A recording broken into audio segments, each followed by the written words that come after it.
corporations, everyone that basically that wants to figure this out in the city of Atlanta, that you could support law enforcement while at the same time holding them accountable. Those things are not mutually exclusive. But yet there is a fervor out there that, right, we can't support the police, that's not popular right now. And so, I just say I appreciate the governor's leadership and everybody in this room's leadership, because at the end of the day, we have 450 officers short in the city of Atlanta. There's no way in hell you're going to make the city safer if you don't fix that problem.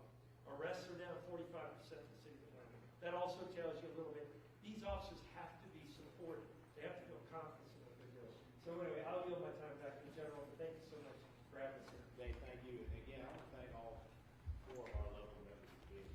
I appreciate the message that not only the message that y'all have put forth into the community, but the actions that have been taken. And again, I hope this will help. So Katie, we're going into the public. If there are others in the room that had anything that they wanted to share, is that right? Then do a little wrap up. I know we're getting close to 4 o'clock. And I wanted to keep the trains running on time. The train may be a bit late, but not much. Is that right? We have just a few minutes for a group discussion. Obviously, we do have our media partners in the room for this portion, and then we'll close out with a public update. Great. Is there anybody that wasn't on the agenda that had a question or wanted to bring something up? Yes, sir. Hey, everybody. My name is Bill Perdue. I'm a group supervisor with ATF here at our Atlanta field office, and I just wanted to touch on a couple of things related to what several of you guys have said. First, I see a lot of partners that we work with that I work with as an agent. It's cool to see all of you guys here. We've recently collaborated with the Department of Community Supervision on an initiative called Project Recall. We've targeted repeat offenders that are on probation and parole. We participated in seizing firearms with DCS. About a fifth of those, 1 in 5, are gang related, those individuals that we're targeting.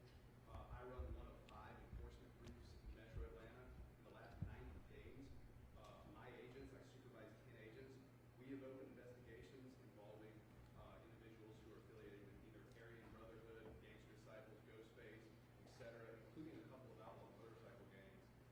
That comprises approximately 1/3 of the recently opened investigations. That's just in my group, which again is 1 of 5.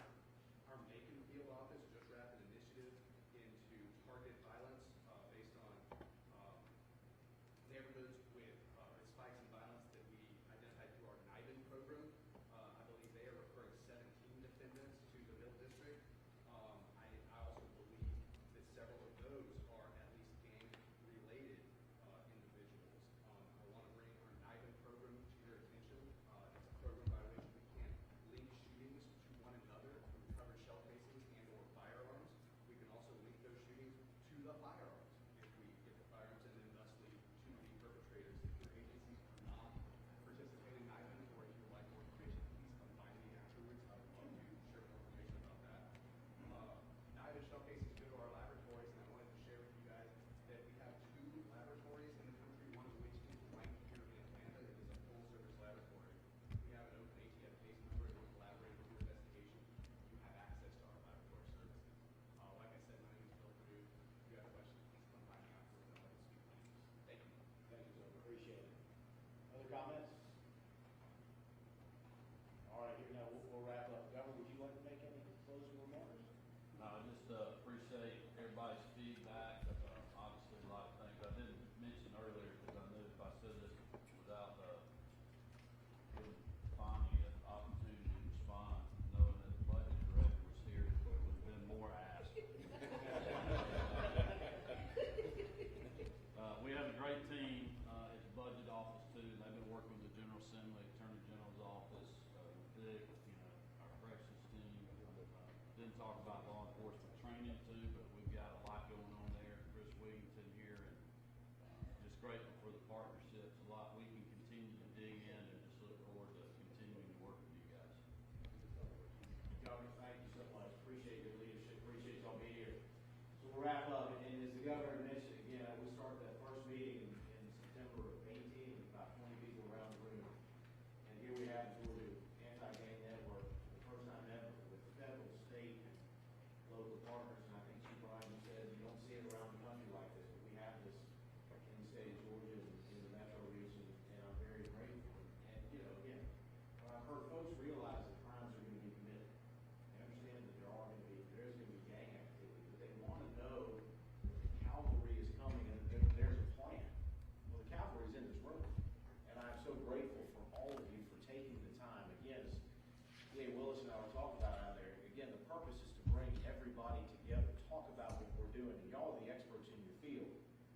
making sure that we get together to stop violent crime and make sure that we take care of the citizens of our state. So a quick wrap up on what we have heard and what we learned today. One, gangs are moving into white collar crimes as well. They're getting younger and younger. We know that gangs are recruiting as young as even the 4th grade. We heard it from Ray and we heard it from others as well. We know that 32% of our population, of our corrections population, 15,000 individuals are validated gang members. We know that 16,500 validated gang members are around the state according to the Department of Community Services. DJJ's got resources out there. CJCC has got resources that are out there. Grants, training. Let's please take part of that.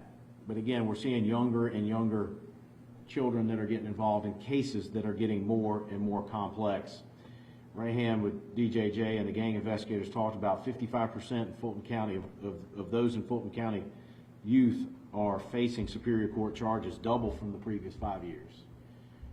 Average around the state's 22%. 70% of our of the Superior Court youth that are in Superior Court are gang affiliated. 65% in the YDC are gang affiliated. Tension is on the rise.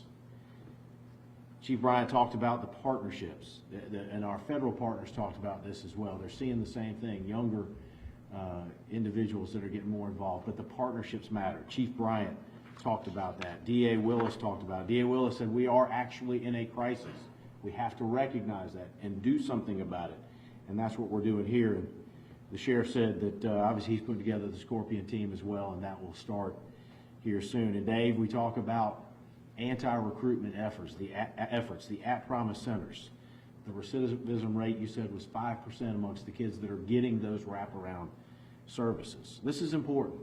And so again, I thank you all for taking the time. Let's get the word out as well about what we're doing. Let's make sure that the people of our state know that it matters, and that continuing to protect those our citizens, person and property, it matters to us. And to all of y'all in law enforcement, again, I'll say what kind of finish where Dave ended up. Thank you very much for your service. Please know that we at the state got your back. Governor Kemp talks about it all the time. I talk about it.